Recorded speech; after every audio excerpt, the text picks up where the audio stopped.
Absolutely. Ready? I don't have a choice. You slapped us in. I'm in. Hey, everybody. Welcome to Indiana Success Happy Hour. Brian Quinlan here from Daniels Real Estate and First Home Indy on YouTube. And Brad Niccum Hi, with Brad. Nest Mortgage Group and Tasting Tequila with Brad. All right. See a little more energy. Well, folks, you'll notice we'll have another guest here to my right. Sir, tell the folks who you are. Hey, David Heft. Gosh, do real estate right now. My own investments, have owned several companies in the past and have known Brad for a long time. And you and I just met 10 minutes ago. Exactly. But you'll become my best friend that's great. after a little sip of this. That's fantastic. Speaking of beverages, Brad, I see a tequila I've never heard of. Yeah, it's because it's brand new. Oh, all right. Bramido. And this is coming from a little town off the bottom of Lake Chapala. Sure. So straight south of Guadalajara. So it's not Highlands and it's not Valley. It's its own place. We're not going to go there later this month, are we? No, we're not. Okay. It could be too far away. Okay. So Master Distiller is only 29 years old. Grandfather was in the tequila business. They built their own distillery, brand new. And they're using awesome methods, and the terroir from this area just makes the tequila taste different. It's delicious. This is their new high proof. They just sent this to me, and thought I'd put it on the show. Well, all right, cool. Harkening back to a previous episode of this show, I've got Champagne Velvet from Upland Brewing. And my man Isaiah, when we had him on the show, talked about this, and they had gotten it from another brewery. Okay. And so it's the first time I'm trying the old Champagne Velvet. And yeah. Hey, what's up, Isaiah? So is that technically the champagne of beers then? I think technically it is, but Yeah. I don't believe that's how they advertise themselves, because it's probably trademarked by Miller. Yeah, someone would probably sue them. They said There's a very good chance. And to my right is a tequila that's been on the show multiple times, a little Fortaleza, which Dave said you've never had. I've never had it. I wanted to taste a recommendation, and I really enjoy it. All right. He was expecting something incredibly expensive, not something that's retails at $65. Yeah, which made me super happy. Yeah. Oh, the tequila thing is great. It's cheap for the most part. Right. You need to get 1,000 You bottles. shop It's a little correctly. more expensive. If you shop correctly. Well, Dave, thanks for coming on the show. Cheers. Pleasure to meet you. Bing. Cheers, buddy. And cheers to all of you. All right. So, Dave, you and Brad go way back. How did that relationship start?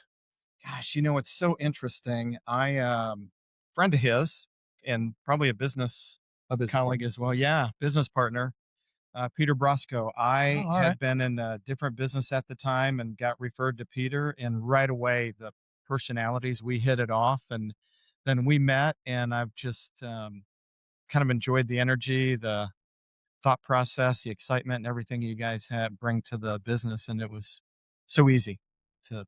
And that was back in the out. day when everybody was buying investment property. Was that like 2000? Yeah, it was probably 2000, between 2000 and 2002. Yeah, like 25 years ago. Yeah. I know.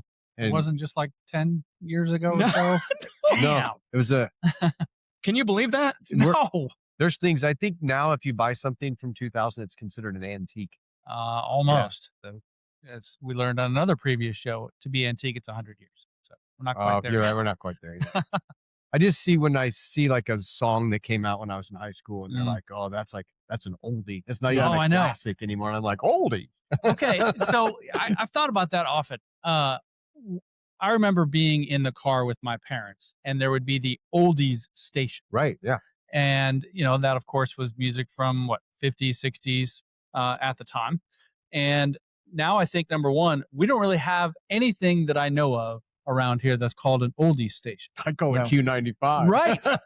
Yeah. And, I think about Q95, or 103 is another one that plays a lot of rock music. But now, we're starting to hear more songs from the 80s and the 90s. I'm like, oh, shit. This is now the oldies station. We're the oldies station. That's right. It's crazy. I listened to the 70s. Do you? Yeah. So I don't know if that says my age or not. No, I We're mean, all up there. I grew up listening to, I grew up with rock and roll, right? Yeah. 70s and 80s rock and roll. Yeah. 80s was my high school time frame. So Yep. I really got sucked into, Van Halen and yeah. all of those kind of bands. But yeah, I could listen to some Led Zeppelin. Yeah.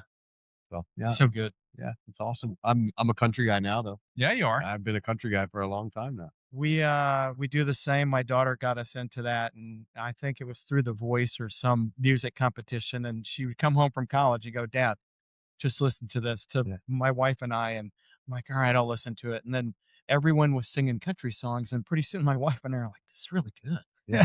And it's not the country that I was picturing in my mind. No, I thought it was going to sure. be real twang. Yes, There's a tear in my beer. And it was not, and we love it. Yeah, I've definitely come over to the countryside because, like you know, I used to think of country as the twang and, you know, hillbilly songs stuff. I'm like, I mean, I never just learned interested something. me. You're coming over. You're starting to listen to country now? Well, I don't like listen to a country station, but I mean, with the stations that I listen to, there's a lot of country coming into the pop music world. Sure. And so it's seemingly just everywhere, and I like it. So yeah, I'd say I'm Maybe definitely someday coming you'll over. get to meet Riley Green. Maybe I will. Pretty cool. You know what? I was thinking about that. So Blake Shelton just signed to build Old Red here in Indy, and that's going to open, I think, end of next year, maybe. I think we got to get Blake on the show. No, that'd be phenomenal. Man, wouldn't it though? That'd be really cool. I think he'll do it. I think all 10 followers would watch that Oh, show. I think we just got to 11 or 12. And Blake's on. I think so. I mean, we had Clayton Anderson on, who has Clayton's Cowboy Bar downtown. That's a great bar. Yeah, it's they're really killing it, popular. man. They're killing it. So yeah, just Blake Shelton would be a good step. Really cool if we could maybe do an episode from Clayton's bar, wouldn't it? Yeah. Oh, It wasn't a invite me. logistical nightmare. I keep trying. It'll happen. All we have to do is go do it. They've invited us to do it. It's just. I think the pinnacle would be if we got to do a podcast from Pat McAfee's podcast studio. Well, or just get Pat here. That'd be awesome. Yeah, you know, keep dreaming, baby. Well, let's It'll talk happen. about Dave. Oh, hi, we have a guest. I mean, I was kind of excited about what we were just talking about. I mean, it'd be great to He'll see watch that if one. we want to like lower, dumb it down a little bit. He's like, bring it back down. What do you got for me? They said, "Can I come to those?" Yeah. Live studio. I was actually we'll have saying, the largest would you studio invite me? audience that day. Oh heck yeah, we invite you. Yeah. We got a couple comfy chairs out there. Yeah, we do. Pat McAfee, is he the one that has like right over here the office? Yeah, his studio's church. not far. His house is just right across the water from ours. Oh no kidding. Yeah, right out. Can you go knock on his door and I say could hi? I was take on our- this I podcast. could take our boat right over there. and- Based on his swimming ability, that he did in the canal, maybe he could Yeah. swim over. Perhaps. You know, I'm not sure. At least around here, I'll ever live that down. How could you live that down? He's trying. No. He's gone. Nationals. Dave and John from Yayo, Dave, Yeah. from Luxbad, and John from Yayo were in town, and we probably drank a lot after some of those Probably. events downtown. And I got pictures of them, or sending me videos of them jumping in the fountain on the circle. Oh, And I'm like, you guys are lucky you didn't go to jail. The Homeland Security will hold your head under the water. So yeah, they almost Pat McAfee downtown. all right. Well, thankfully that's in the past now, and everybody's fine. Everybody made it. There you go. All right. Well, Dave is your invited guest. Where you want to go with this, Brad? Well, one of the things that I've always been impressed with Dave is his ability to be successful in business. How you've been able to build different types of businesses. And let's start with where you started. What was your first hit out of the park, and how did you make it happen? Or maybe even your first attempt and it sucked. Yeah, I would start with that one. My first one worked. So yeah, that was a blessing. And but it was in real estate. And when I was in college, I always knew I was going to own a business. That's what I wanted to do, and I kind of wanted the freedom of time. Shout out to where you went to college? Purdue. Okay. And I had just moved down from Minnesota, and I didn't know anything about any colleges. I just had finished up my last year of high school in Hartford City, Indiana. And I had some friends that said they were going to Purdue, that you should go. And I said, oh, okay, I'll do that. And then later on, I learned about the Little Five at IU, and I'm like, I wish I would have gone there. I wanted to ride in it once I knew what, So much cooler. Oh, it's it is cool. No, and it is pretty down there too. Beautiful, yeah. So there for 4 years, never attended Little Five. Not once. I So was you're in, saying I never went to IU and I've been to the Little Five more than you have? Very true. and Yes. I didn't go to IU, and I went twice, and I There you thought it, and I'm like, oh, if I could have just ridden in it.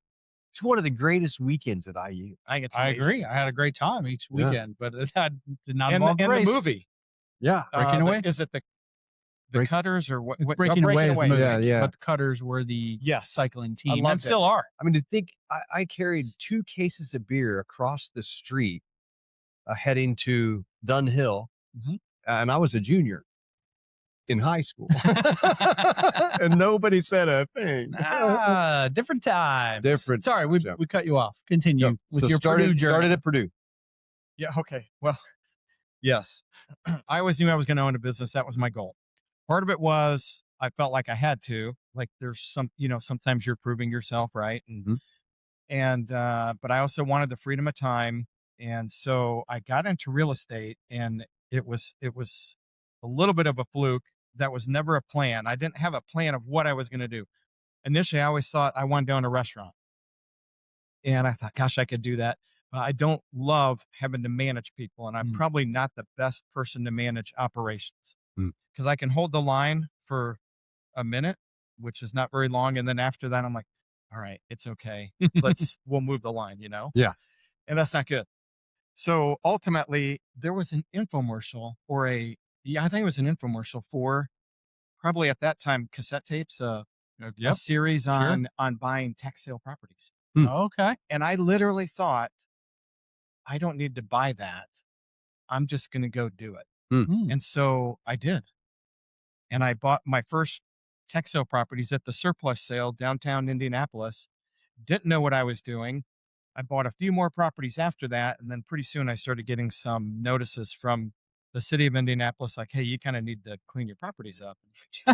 I ran out of money because I bought too many properties. Yeah. And, but I was thinking I'm going to do this, and then I'll create some freedom. Took a equity line out of our house, used some money on a credit card, and I started buying stuff. And then ultimately, I think there was a point where I got referred down to your company, and that's how we met. Because then I'm like, geez, how can I do this? Now you had a good mortgage guy. Yeah, bigger and better. Yeah. But that was my first, flight on my own, I should say. And I wasn't one to just do a little bit. And whatever people tell you at times, as far as, hey, just do this part-time, you can do really well. I have not seen anyone, and for me, it hasn't worked to just do something part-time and be really successful at it. I mean, think of, you play guitar. Think of just playing a guitar part-time. You're only going to go so far. Right. And so I was just all in.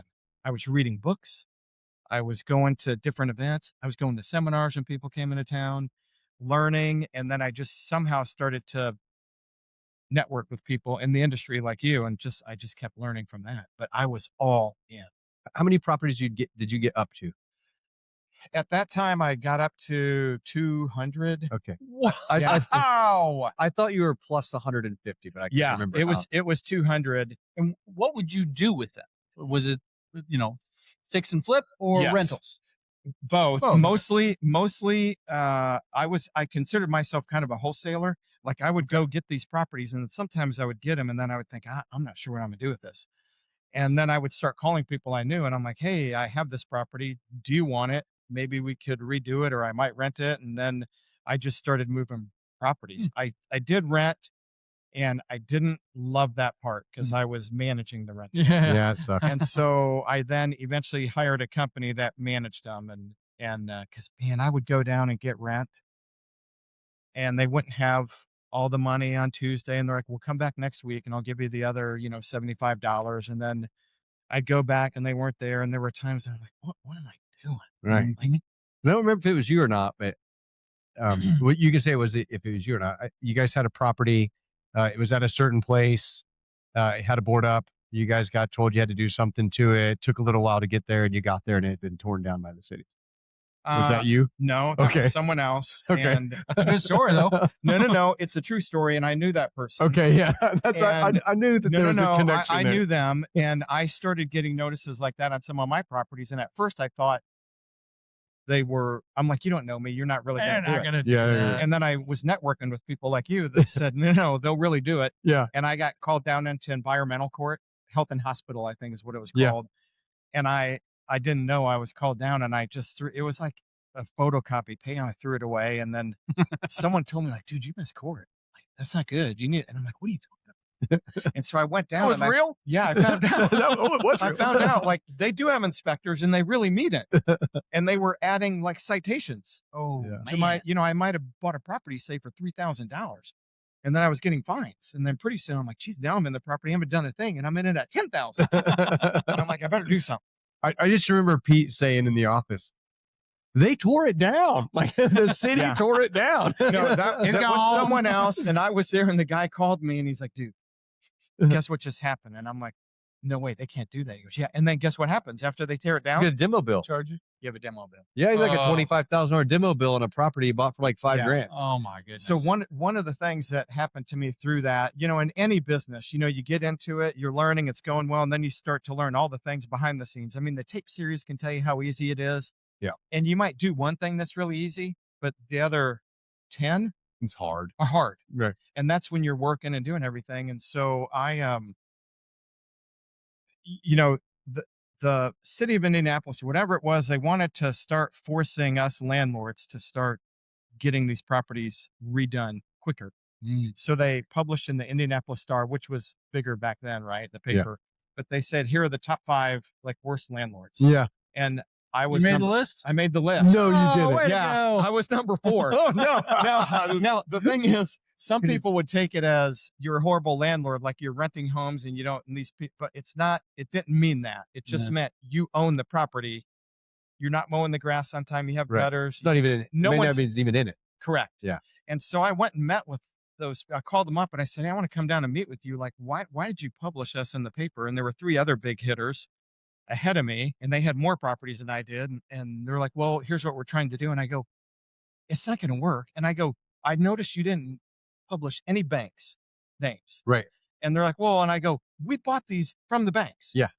And you never say them, but now you're gladly putting my name in the paper. Right. And it was for a moment. And I would get some calls from people. Peter called. He's like, dude, You're in the paper. Yeah. He's like, way to go. And as a matter of fact, my daughter was being born at the time. We were up at community hospital, and I got a call, and I think it was Peter. He's like, man, dude, you're awesome. and I'm like, well, thank you. Or, she hasn't been born yet. What's going on? He's like, dude, you're in the paper. And then I'm You like, made the list. What'd I do? yeah, and that's when you have a real friend, when he's like, dude, you're awesome. Yeah. Yeah. You should put all these in the company. Oh my gosh. And I was networking with the top 5 people, Yeah. and I called them and they're like, bro, I didn't know you had that many properties. You're just a little bit behind me. And I said, oh my gosh. And I told the people that published it, I said, you're not going to get what you want. Yeah. If you think you're forcing our hand, Right. We're investors. This is what we do. It's not like you're going to just make me go fix all these properties up right away. I go, we only have so much money. We need to move properties. Right. Once I move some, I'll go fix that. Yeah. And they're like, well, we were just told to do it. Kind of like they got the mayor's idea. Yeah, they got a headline. Yeah. Sure. I was part of it. So how did you transition out of real estate into your next business? Yeah, my next business, I would say, was a business as now I'm gonna quantify this as it was a business as people kind of think of a business, meaning, we had office space, we Right. started hiring employees, and then it just grew, and you kind of had to go into that. Real estate, I had the freedom of going around. I was working out of my house, sure. Right. and I loved it. And so I had met someone, they had been in the debt collection business and kind of doing stuff with federal student loans, and they were really good at it. And I said, gosh, you should just start your own business. And about 6 months later, I got a call from that person, and they're like, look, I can't do a business. Like, I know this part, but I don't know how to set a company up. I don't know what to do. Like, would you want to do it with me? And I thought, oh my gosh, I'll do it. Yeah. Like in a blink of an eye. You're all in. I'll do it. Yeah. And I thought right away it was going to be simple to get going. Sure. And it wasn't. But that's how I got going. Really, it was just this phone call, and I'm like, oh my gosh, we're going to have something. And I remember I couldn't sleep that night after. I'm like, oh, we're going to set the world on fire. this can be amazing. And this There's was an a excitement that builds. Oh, sure. Yeah. This was a debt collection business. Yes. Okay. We were working on, processing student loans, collecting those, or people who aren't paying, and a lot of times they're avoiding, and then you find out they're on disability, they're a veteran, they need help, and we're like, hey, there's repayment options that you don't even know about, or we can file paperwork and this can be forgiven. We just need to talk to you. That's so.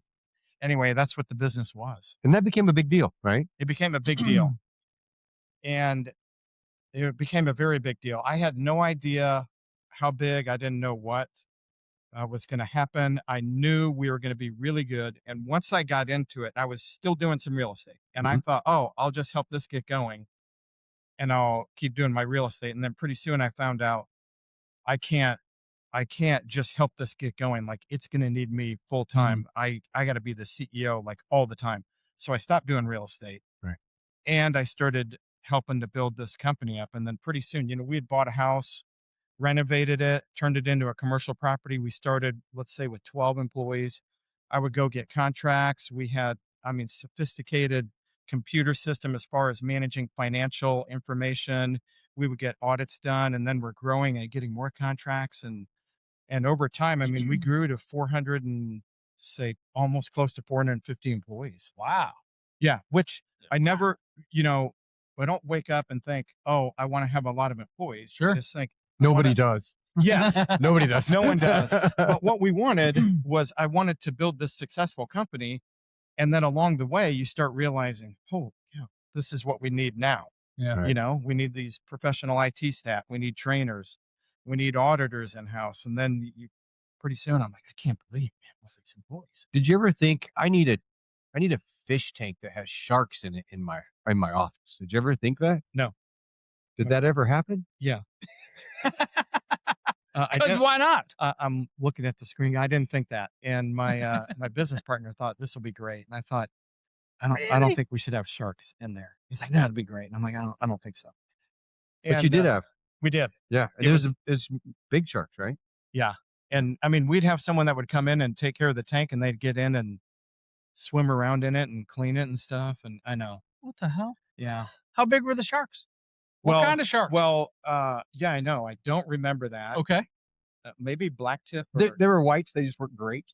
Yeah. Mediocre whites. Mediocre whites. I would say they were like at this point. And then there was a point as they started to get bigger than the tank, we would have a way to move them. There were different zoos or someone that would want them, and then we would donate those to them. Huh. I know.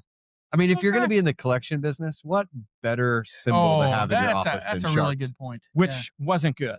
Yeah.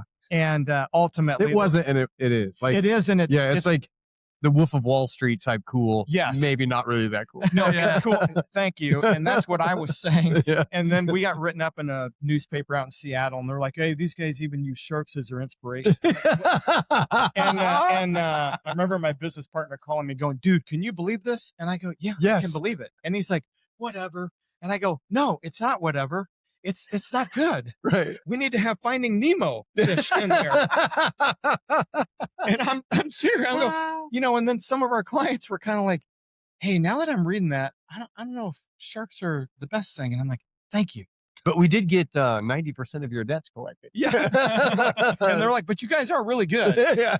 And we're like, well, we didn't use them for that. Right. It wasn't, like, hey, this is who we are and everything. It was just more. Switch it out to tarantulas. Yeah. So much better. So much better. Believe me, Scorpions. I said, if this doesn't work, like, can we turn it into is it a terrarium? Is Yeah. it like yeah. Yep. And ultimately, it was neat to have, but the sharks eventually was like, probably we need to take them out and just have It's normal. Just fish. pretty fish. fish. Pretty fish. Yeah. The saltwater fish are pretty. They're beautiful. Yeah. Yes. The colors. The That's shark is amazing. neat for a moment. Yeah. Yeah. So what happened to that business? Yeah. Here was the interesting part. When we started it, No, it's not more interesting than the sharks. But Okay. continue. I know. It's actually not, but I'm going to tell you one other thing about that tank. Oh, okay. You'll like this. So we had a contractor in, and we had bought a building, 40,000 square foot building after our small house, and we're growing. We're like, geez, what are we going to do? So we get this 40,000 square foot building. Anthem used to own it. And we're building the tank. And I said to our contractor's good friend, and I said, man, he's putting the tank. And I said, wouldn't that be funny if when you fill it up, it leaked? And he's like, what's I go, I go, I know, but I go, when the humor, we'd hired a company out of state that built these. And so at the time, my partner's like, no, I'm going to give them bonus money if they get it done quicker. And I'm like, I'm not always sure it's better to get something done like that quicker. We don't want a shark jumping out of the tank. Yeah. And so the tank gets shipped. They're filling it. And I come in and I see my contractor standing in the tank, and he has this look. He actually looks pale. Oh, no. And I said, hey, you doing okay? What's going on? He's like, no, I'm not. And he goes, remember that thing you said? And I go, I don't know. I say a lot of things. What'd I say? And he goes, well, it's leaking. And I'm like, you're kidding. And he goes, hilarious. No, yeah, I'm not kidding. And I'm like, oh my gosh, this is awesome. And he's like, is that awesome? This is before the days of Flex Seal, when you could just throw a piece of tape on there and fix it. Thank you. And then we found out that the company they kind of put it to us a little bit, because the bigger the tank, the thicker the acrylic, the things you're supposed to do. So they started, let's say, with 4 inches thick. And as it went around, they scaled it down, and pretty soon they get to 2.5 inches. Oh, am I right? Thank you. So the strength of it wasn't going to hold the amount of water that was in there. And so we find this out, and then eventually we're like, oh, I can't believe this. So now we're talking with the company, and pretty soon they just closed up. There was no money, there was no fixing it, and we had to get rid of that whole tank and get a new company and do it all. And do it correct. We paid double. I'm Brian, your Indianapolis realtor. If you are looking to buy or sell a house in the Indy area, I'm your guy. If you're coming from out of state, want to make a move to the Indy area, I'm your guy. Check out the show notes for a link. We can get in touch and get you started. Thanks for watching. Now back to the show. Yeah, for one tank. How many gallons was it? I don't even know if it was, off the top of my head, I'm thinking 40,000, or I don't know. It was substantial. Wow. That's a big tank. Yes. I mean, we had like a platform above it where you could walk above it. If I wanted to take you up and go, hey, would you like to go feed the fish? Like, yes, I would. Yeah. Right. So that's awesome. So it leaked. That's kind of cool story, right? Nothing else you're going to say is more interesting than the shark story. Thank you. Try it out, Dave. You asked me a question, and then yes, whatever happened in that business? Yeah. So what happened? Where'd that go? Here's where it went from the beginning. Anytime I start a business, I just immediately, it's like I see the exit, and I just kind of know where we're going. And it's like a football player, right? You give me the ball, I know where the end zone is, and my goal is to get it there. That's where we're going. Some people. That's a football analogy for you sports people. I'm a good football guy. Is he? Yeah. He always makes fun of me like I don't know shit about like they sports. sit here and dig into sports, and I'm like, people get it. Most people do. Yeah. Okay. Well, is there? Sorry. Well, I can't name off 200 different Major League Baseball players. Nor can I. Not today. However, I get the concept of what historically they're doing. I could. How about the Indy 500? What do you think of the car racing? It's great. Yeah, we've had Connor Daly on the show. That's where I'm not in. So if he doesn't brings think up that's racing, then he'll throw it at me like that's a car race. Hey, I'm like, I know that. The Indy 500, when they start the race, tell me what they're doing. They're racing finish line 500 miles. Yeah, absolutely. Yeah, they know. They know where they're going to go. Yeah. So when I started the business, I knew where we were going to go, and I'm like, we're going to build this thing, and I'm going to sell it. And I didn't know how. I didn't know anything.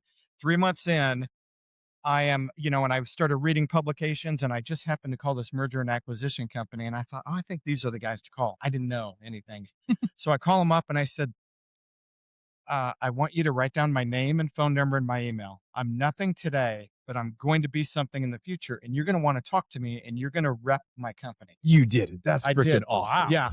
And the guy said, I don't get calls like this. Like, who are you? How big are you? And I said, well, here's the deal. I said, I have maybe 12 employees. He goes, yeah, you guys aren't anything. And I go, no, I already said that. He goes, I know. He goes, but keep talking. I love this. And I said, well, here's what's going to happen. I'm going to turn this industry. You guys are going to start watching what we're doing, and you're going to hear my name, and then you're going to want to talk to me, and people are going to want to buy me, and you're going to call me and go, I can't believe you and I spoke a year and a half ago. At that point, he didn't even know there was going to be a Shark Tank involved. No. We were just in a house. Great. Yeah, it's great. So he took all my information, wrote it down, and I just felt this, like as I was speaking what we were going to do, I just felt this belief of we are going to do this. And I knew nothing other than we're going to do this. We are going to go do it. I'm going to do this. And so as we started growing and we got different contracts and we started to get noticed and we were performing exceptionally well. And I started getting calls and they're like, hey, you guys interested in selling? And they're thinking, we're going to get you, you're halfway through the build, like building a condo. How about we take it over and we'll give you some money? And I go, I don't want some money. And we're not there yet. And if you want to buy me today, that's fine, except you can give me the pot of gold at the end because this is where we're going, but you don't know it. And I do. And they're like, well, maybe not right now. And I go, okay, that's fine. So ultimately I get a call from a large company. And the guy said, hey, I just want to talk and see what you guys want to do. And I said, well, I know your name. And they did student loan lending and they did a lot in the universities and they were very big. And I said, I would be a fool to not come and talk to you. And he goes, well, I'll come to you. And I go, no. I don't want you to see the Shark Tank. I'll come to you. I forgot that part. Meet you down at the Minnow Bar. But I'm like, what I was really saying is like, I think I'm really good, but you guys are pretty awesome. I'm going to come to you and we'll just talk. And then he said, hey, look, I know we could give you a contract and everything. He goes, but we're kind of looking to maybe acquire. And he goes, but we don't have to acquire all of you. And he goes, we could just do a partial sale, like at least 50%. And I go, okay, let's talk. So through that, they started doing due diligence. We're giving them all this information. And then there's a point where I start thinking, oh my gosh, these guys have a ton of cash. They are huge. They're going to get my information. They're going to try to start their own company and compete against me. Right. So I called the guy and I said, I'm out. I don't want to do it. And he goes, what's going on? What's going on? I go, no. I said, you guys are taking my info. You're stealing it. Even though we signed all these documents, I'm afraid you're stealing my info and you have big pockets. So 3 weeks go by, we, talk again. He goes to the board, he goes to the CEO and he's like, hey, look, I know you love this guy. He said he's backing out. And the guy's like, I can't believe it. He goes, just give me some time. So we end up talking one evening on the phone for 3 hours, just like we're talking here, to where you just realize the values they had. They were above board, the integrity, their faith, and they weren't trying to steal our information. They're like, look, we can't do what you do. That's why we want you along with us. And we just want to help you become whatever you want to be. And so I said, okay, sales back on. Back in. And I'm like, this is exciting. So I went to my partner and I said, guess what? We're going to do it. And he's like, I thought you said we weren't. I go, I did, but no, I changed my mind. And trust me, I know what I'm doing. He's like, you do? And I go, no, not really. No, not really. But they had a bigger building in Fishers than what you had, I think. A lot bigger. I think the company. Oh my gosh. Yeah. And it was one of those where one of the founders of it, he was worth $600 million. Whoa. Yeah. He had his own jet. And then I'm like, can I just fly on your jet? He's like, I'll take you for a ride on the jet. I go, okay, that'd be great. That'd be awesome. I'll send it to pick you up tomorrow. So we did a sale. We sold 50% and we had a 5-year agreement. And then we were going to be out in 5 years, unless it was 4, I don't remember. But the whole thing was, and I know this emphatically, I knew it when we did it. It's kind of like kicking the can down the road. And I'm like, look, we're doing a great thing here. You're going to give me cash now. It's awesome. You're going to give me cash later. You're saying it's in 4 years. You're not going to want to wait 4 years. I'm not going to want to only own half my company for 4 years. And I know this. And you're eventually going to want to start doing your own thing. And I might be in the way. And I don't want to do what you want to do. So eventually, I think we were 2 years in and they're like, hey, Dave, you ever thought about selling all of it sooner than later? And I said, yes, I have.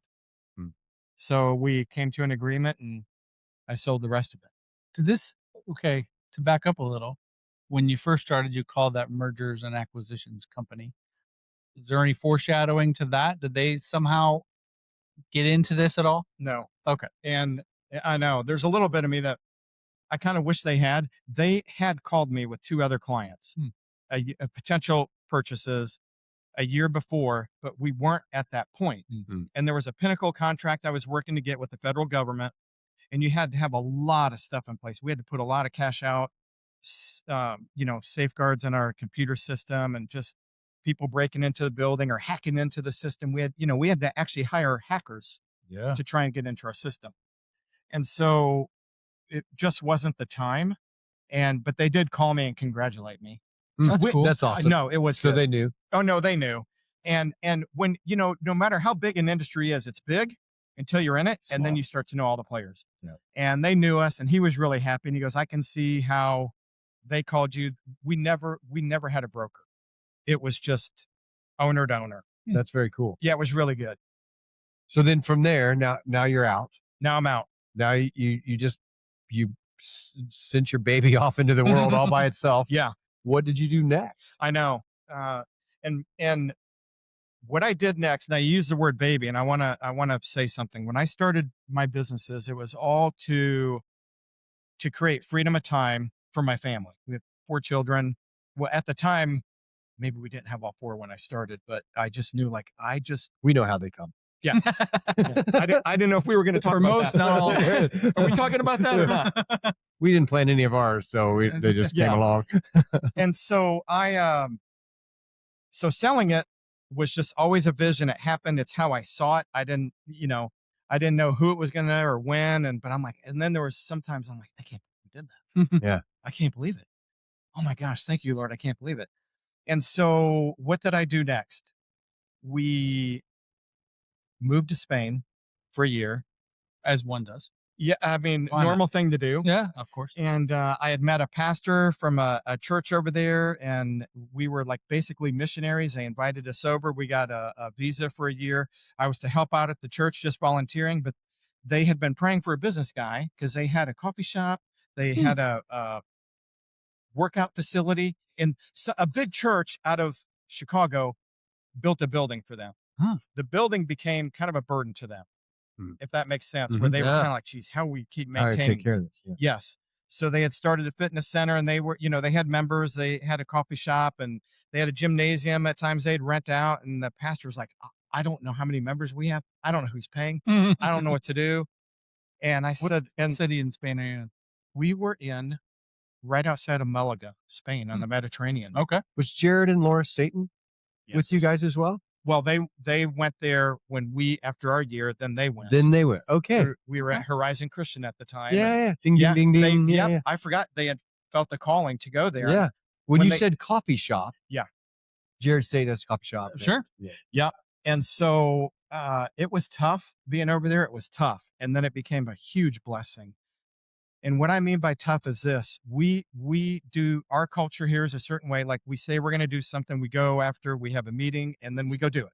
Yeah, it's not like that. It's not like that. Okay, I found that out. Yeah. And let's say we view time as linear, meaning, hey, meeting started at 9, No. you missed out, I'm not going back. Over there it's circular, and they're like, well, you missed out, but it's not a problem. It'll come back in a week or two. And I'm like, what? It can't come back. Yeah, it does. So Mexico, There are just so you multiple know, parts of the world like Mexico's the same way. no, I didn't know that. And I had a very strict schedule to get an interview in, and I knew I had to be back at the hotel by 4:30 to do an interview with the brand owner. And I called him at 2, and I'm like, hey Pete, I'm sorry, but Mexico's Mexicoing on us. And he's like, I knew you weren't gonna make it. He's like, when you told me what you were doing and what time we were meeting, I already took you off my calendar. oh my Because gosh. that's how Mexico's the same way. It's like Okay. that. When things go when they go. I'll throw Italy in. We were stranded in Italy for a few days between cruises, and my wife decides we're going to take the bus and do some things in this town. Well, she was able to Google Translate the bus schedule. Oh. Well, screw the bus schedule. If this bus is supposed to be here at 8:42 and there's another one scheduled at like 8:55, well, the 8:42 may show up at, I don't know, 8:51. Then the 8:55 is actually on time, so they're really close. But then the next one's not coming for another half hour. We literally sat at the bus station for a while waiting for the damn bus to show up because we were on time. They're like, it'll come. It's all, yeah, don't worry about it. It's just time. Just other parts There's of the world. something about that that's amazing, though. Like, I feel like when we go to Mexico, the rush of everything, like the have to get it done and have to be on time, and all of the pressure that we have here in our workday world goes, poof. Absolutely. It's okay. It is okay. Yeah. 45 days in, after living there, we'd have a meeting, and they're like, Dave, and they would tell me, you're so smart. This is so good. I'm like, so we're going to we're going to do a budget. And I'm like, yes, it's so great. Eventually. And then, well, I didn't know that. We get together the next month, we're having coffee, and they're like, Dave, my friend, I go, hey, so the budget? And they're like, no, we didn't do it yet. And I go, okay. We love the idea. And they're like, though, but you are so smart. I'm going, I don't think I'm that smart now. because I can't talk you into doing it. Yeah, I mean, I actually thought we were going to do it. And they're like, well, we don't do what we say, Like, no. And, but so 45 days in, at first I'm thinking, oh my gosh, I just want to fix you guys in a loving way. But I'm like, guys, if we just did this, don't you realize what would happen? 45 days later, I'm like, you know what? I kind of like this. They fixed you. I was fixed. I loved it. And I remember talking to my wife going, honey, this is great. We go to a restaurant. They don't keep asking us, how's your food? The manager doesn't come out and say, I'm the manager. And I'm like, that's great. I love that in Europe. They never bothered Love me. it. Yeah. And I loved it. And then if I went and got them and said, hey, they were so happy to help. Yeah. And they were so happy for you to have a little drink, a little coffee, a little thing of tequila. And if you stayed for 4 or 5 hours, They didn't care. they didn't care. Yeah. And they were happy you were there. Yep. And I thought, I love these people. Yep. And I started to think, oh my gosh, I can't believe it. I'm fixed. I have to say that that's one of the reasons why I love going to Mexico is the way, I mean, I come into a restaurant, I just entered somebody's house. That's the way you're treated. You're not treated as a customer. You're treated as a friend or family even. And they're so there to serve and so happy you were there. I don't know how many restaurants I've been to in these small towns where I've left and got a hug from like 5 people that worked there when we left. Isn't it like, great? yeah, Don't you love it? it's Why he keeps going back. yeah. I've already been 3 times this year and I head back down in a couple of weeks. Now we loved it. It was just so endearing to us. So and you said you were only there a year, then? we could only stay a year. Okay. Oh, The visa visa. wise. Yeah. Okay. Yeah. You And should have got a MasterCard. I probably should have. And at that time, that's just how, and even if you went in on your passport, you could go for 90 days. Yeah. You couldn't just leave and then come back. Hmm. You had to leave for 90. Oh, no Wow, kidding. okay. Yeah. Now, I don't know how it is today, but at that time, I mean, we had to be there for a reason. And so we only had the 12 months. So each country must be different in the way that Yeah. Mexico, you can stay 180, you come home for a day and then you go back home. I know. And I know. And I wish it had been like that. Cause at first I had a plan. I go, what's the big deal? We'll just do this. We'll just go over to Switzerland to someplace and we'll come back. Yeah. You can. Wow. So for the year that you were there, did you get things accomplished that was the plan? No. Okay. They're actually still working on it. Yeah. We did for our family. Yes. For how I really thought I was going to provide this, whatever they thought, this wisdom and this business knowledge. And I thought I was just going to do more. And there was a point where I thought I'm dying on the vine here. Like, and then there was a point where I'm like, okay, I backed off. I just backed off of what I thought I was going to help them with. And I'm like, it's okay because we did what we needed for our family. My wife and I, our 4 kids, we had put them in a private school, all Spanish. Oh, yeah. And How old were your kids? gosh, our oldest was probably going into 8th grade, and it Okay. was a perfect time. Wow. 14. Yeah. And he was an exceptional athlete, exceptional runner, distance runner. And so he got on a Spanish team and went to nationals. We traveled all over the country doing that. But our kids, 2 of them are fluent in Spanish. One is Nice. working in the real estate industry now, bilingual. And Nice. so for them, Awesome. it just opened up so much, and it was way more impactful than we thought. We wanted to give this to them, but we just didn't know what it was going to look like. Mhm. Yeah. Our daughter then ended up going to Purdue. She studied abroad, would go on her own just because of what we did. Our oldest son, they're all married now, but he married a gal he met at YWAM base in Costa Rica. She's from Peru. Wow. Yeah. And so I'm like, everything that awesome. That way more came out of it. And then we have some really close friends from over in Spain. That's fantastic. That's super awesome. Yeah, it was really neat. All right. So do you consider yourself retired now and you're just chilling out, I hanging do. out? Yeah, I like to say redirected, and if that, Totally get it. thank you. But it is like, you just don't, I know the American way in the commercials, you're on a beach and fishing and golfing. fishing and drinking a Corona, right? With the I lime. golf a lot, Or golf. or in that particular. And so you just, we have 5 grandkids now. I'm doing some real estate, and we've just What's the always, real estate look like for you now? yeah, it's different. We've built our own properties, and Nice. we build like 10 bedroom, 10 bathroom homes, and we rent out the rooms, communal Oh, living. Very nice. So we have maybe 140 rooms we Yeah. rent out, and it's kind of grown pretty big. I remember when you were starting that. Yeah. And when I learned about it, I'm like, what is this? I would never want to do it. Yeah. And Where do you build them? we're on the inner city in Indianapolis, around bus areas, Crown Cemetery, and just different places.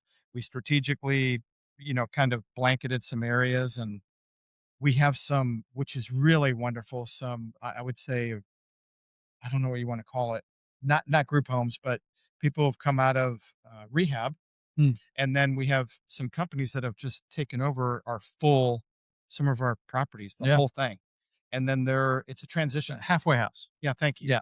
And they're renting the whole thing, and it's just been a blessing to those people. That's great. Which we had thought about this, doing it ourselves, but in any business, there's a point where it's like, stay in your lane. And I'm like, I don't want to do that part, because there's just way more to it than we know, and it's not my area of expertise.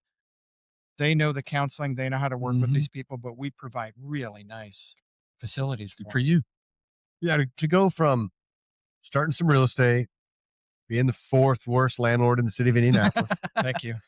to creating a big collection agency and doing what you did for companies there, and then to turn around and make that a blessing to people. Yeah.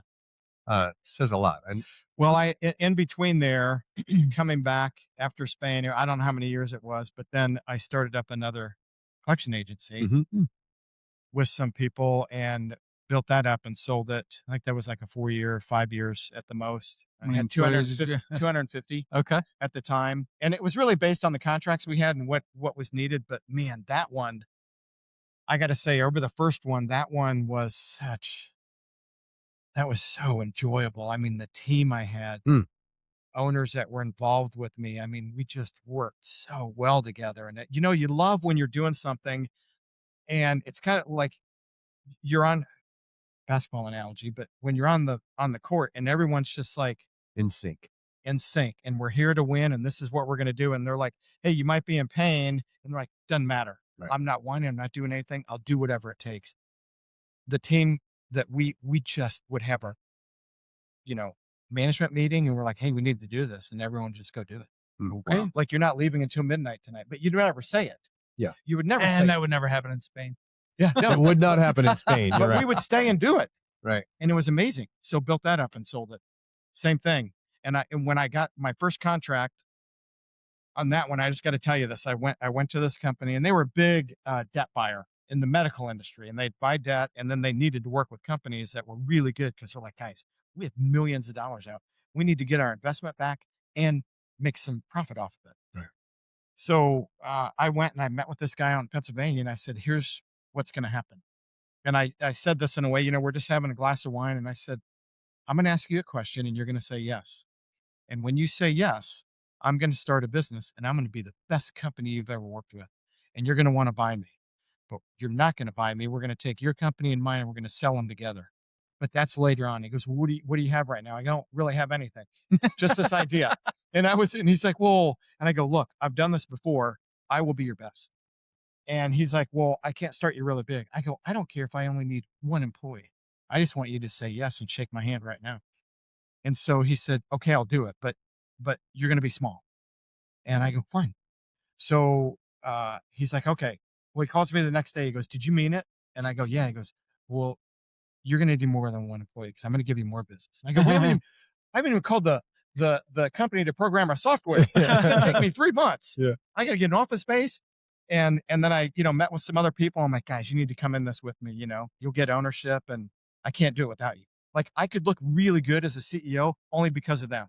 Sure. Does that make sense? Yeah. And so they're like, Dave, I believe in what you're doing. Let's do it. And I go, oh my gosh. So I'd call him back, and I go, I got more today than I did yesterday. And he's like, okay, well, I'm going to give you more business. And so pretty soon he's like, we started, I think, with 25 people out of the gate. Wow. Yeah. So it grew and grew and grew. And then it happened that their company and mine sold At the same to time. the same, but not, yes, I wanted it to be at the exact same time. And here's why, because I thought I could get a higher valuation for my company. That was kind of my plan. I was excited about it. Their CEO, he's a sharp guy too. He's sharp. And he called me and goes, Dave, here's what we're going to do. He goes, look, I'm going to negotiate my deal first. Then we're going to come and we're going to work out the sale of your business and your purchase. But I want to get mine done and then we'll do yours. And I'm like, gosh, that's not exactly how I planned it. But what could I say except they're bigger? Yeah. Thank you. Yeah. So I said, yeah, sounds good. And then I would tell everyone, I go, man, I negotiated really good here. Here's what we're going to do. Okay. So let's bring this to. So that was 6 years ago that I sold that was 6 years ago. So let's bring this to some place that can be really helpful to other people. Oh, there's a lot. So if you, well, I mean, there's a lot that we've talked about Yeah. but there's a lot of things that go behind this. And I think there, if we could ring a bell every time he's dropped a nugget, because there's been some great nuggets, but if you were talking to 20-year-old you,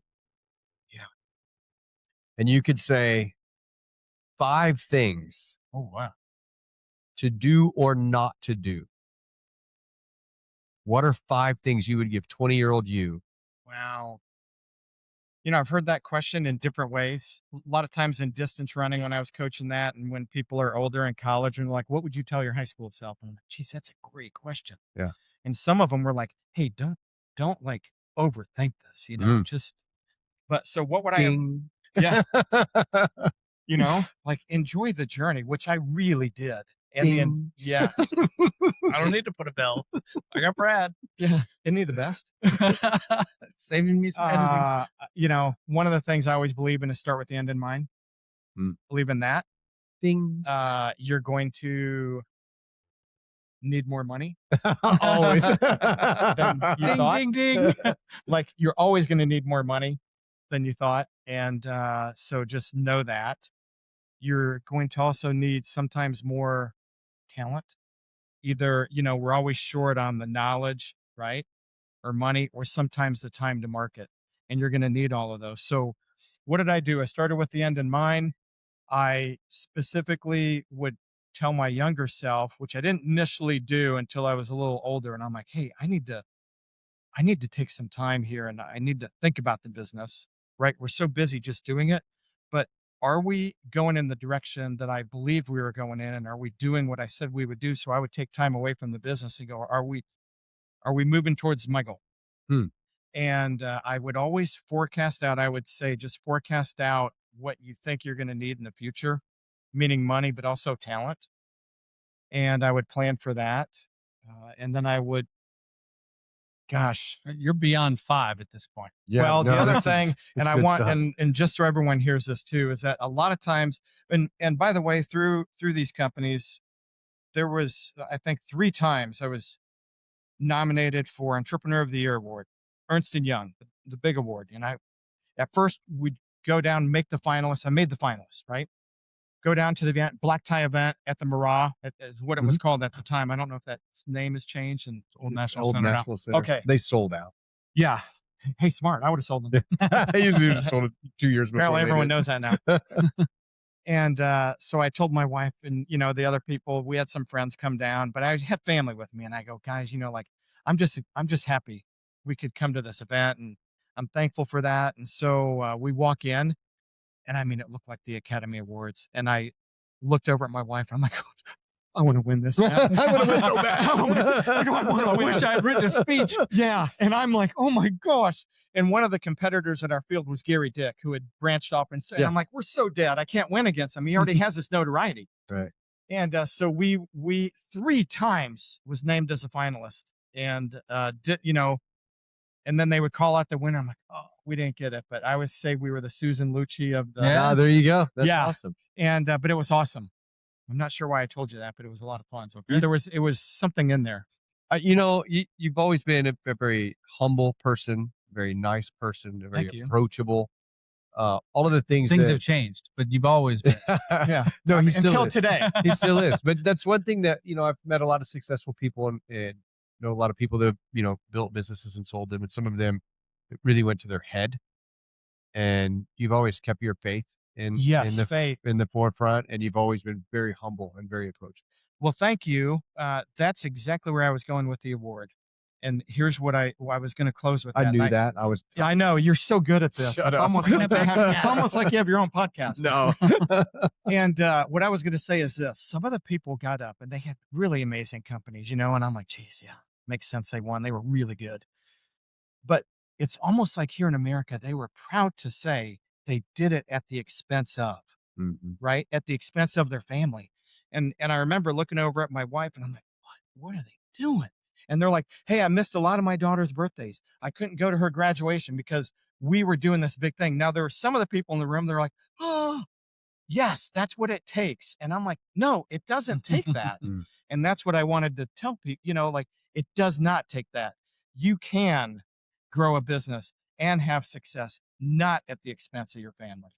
So there were some in their acceptance speeches, they were just like, proud of it. Yeah. And they were caught up in that lie. I'm disappointed in that part of what I did because I did fall into that. I did. And I get it. I worked till 9:30 at night. It's easy to do. Left at 6 a.m.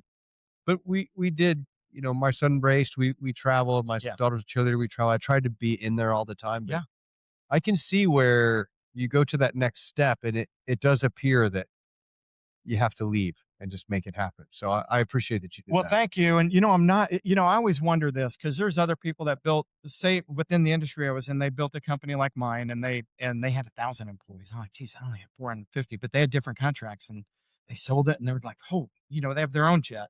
Well, I don't have my own jet, but I was set up very nicely. Right. Yeah. And so I thought, what if I had, at the expense of my family, would I have had 1,000 employees? I can't honestly say I would have. Sure. And I don't know if I would have been any better. It just would have been different. And I could have worked easily more. Yeah. But nothing was going to change. Right. Yeah. I had to travel for those. But I guess over all the years, maybe I missed maybe two events that our kids had. And they weren't big ones. It didn't matter. Does that make sense? Yeah. Yeah. But it was really only two. That's incredible. Yeah. And I wanted to be there for the play that all they want to know is Daddy out there listening to me sing? And, and I might, and I'm there and I'm listening. And sometimes I'm like, oh man, I'm dealing with this thing at work right now. I've been at a band performance that I really wish I wouldn't have been at. Okay. We're like, can I plug my ears? Well, they were good. And sometimes you're dealing with something, you've done, you might have a customer that's like, why aren't you doing this? And I'm at a kid's thing, right? Yeah. Yeah. And what do they know? Well, what I need is for you to do your job. Right. Yeah. I'm glad you're at your kid's thing. How does that help me? Yeah, no, I'm not. Yeah. Exactly. Because I missed my kid's thing because this wasn't done. Right? Yeah. Well, Dave, I want to say thanks. Brian, what do you think? This is a good one? This is great. I mean, we were so deep, we didn't even time. stop to get a drink. No. I finished mine. Gosh, well, you guys, thank you. Thank you, I wasn't sure what I was going to talk about. And I knew. Oh, well, good. So you know how you called that guy and you said, you're going to buy my business because we're going to do this? Yes. It's going to be big? Yes. I knew that when I called you about doing the podcast, exactly how good this was going to be. Well, thank you. This is a great episode. So Well, thanks thank for you. being on the show. Appreciate To it. all of you out there watching, thanks for being here. We'll see you next time on Indiana Success Happy Hour. Cheers. Cheers. It's Brian and Brad. Grab your seat. Real talk served with a boozy beat. Tune in, don't even blink. 'Cause real estate makes us drink.